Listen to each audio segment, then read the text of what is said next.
Well, here we are again. Hello, everyone.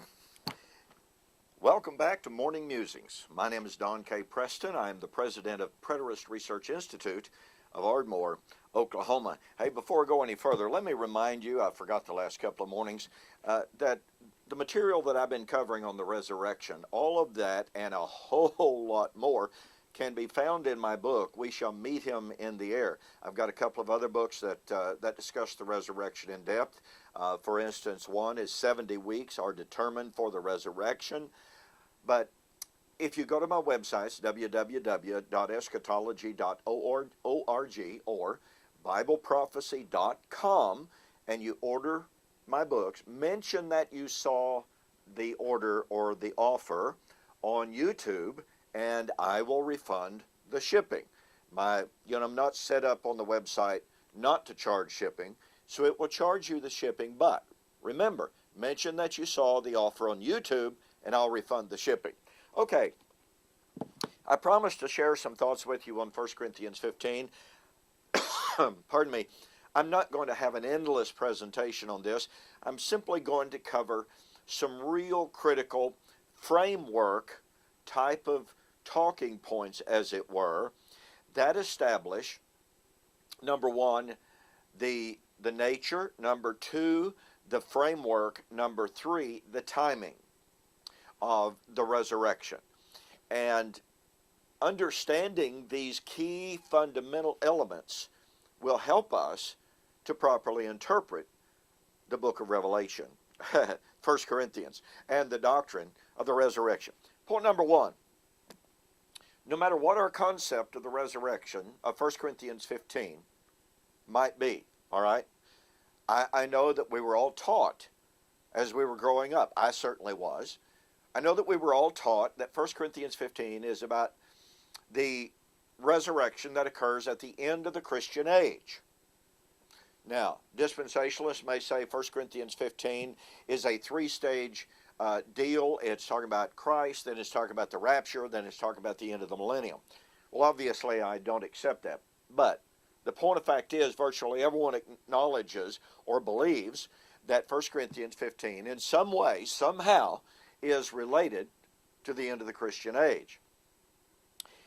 Well, here's the problem. Point number one, the Christian age has no end. You know, this is so incredibly significant, folks. As I demonstrate in We Shall Meet Him in the Air, the wedding of the King of Kings, the Bible is absolutely emphatic, it is specific, it is irrefutable. The Christian age, the age established by Christ, has no end. Isaiah chapter 9, speaking of the establishment of the kingdom of the Messiah, of the increase of his government. Well, what's the increase of his government? Evangelism. You don't increase without evangelism. Watch this. Of the increase of his government and of peace, there will be no end. Luke chapter 1, 32 to 35, as the angel spoke to Mary about the child to be born to her, i.e. Jesus. The Lord shall give him the kingdom of his father David, and of his kingdom there will be no end. Jesus, speaking of the gospel, his gospel, the gospel preached to man for redemption, for forgiveness, Jesus said, my words will never pass away. Now, pretty clearly, he did not mean, well, you know, the time will come in which the church never preaches anymore. The time will come in which there's no more evangelism with my word. We're going to put my word in a museum behind a glass case, and everybody can look at it and admire it. It'll still be there. It won't pass away. No, that's clearly not the point of Jesus' statement. Matthew 24:35. So, fundamental fact number one, if we posit the fulfillment of 1 Corinthians 15 at the end of the Christian age, our basic assumption about 1 Corinthians 15 is wrong. the resurrection of 1 Corinthians 15 would come at, quote, the end, unquote. Now, it doesn't say the end of time, doesn't say the end of the Christian age, and it doesn't even say the end of the Mosaic age. But it's most assuredly the end. What we have to determine from text and context is the end of what?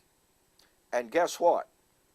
We find absolute, unambiguous, irrefutable evidence in the text of 1 Corinthians 15 that the resurrection of 1 Corinthians 15 could not be at the end of the Christian age.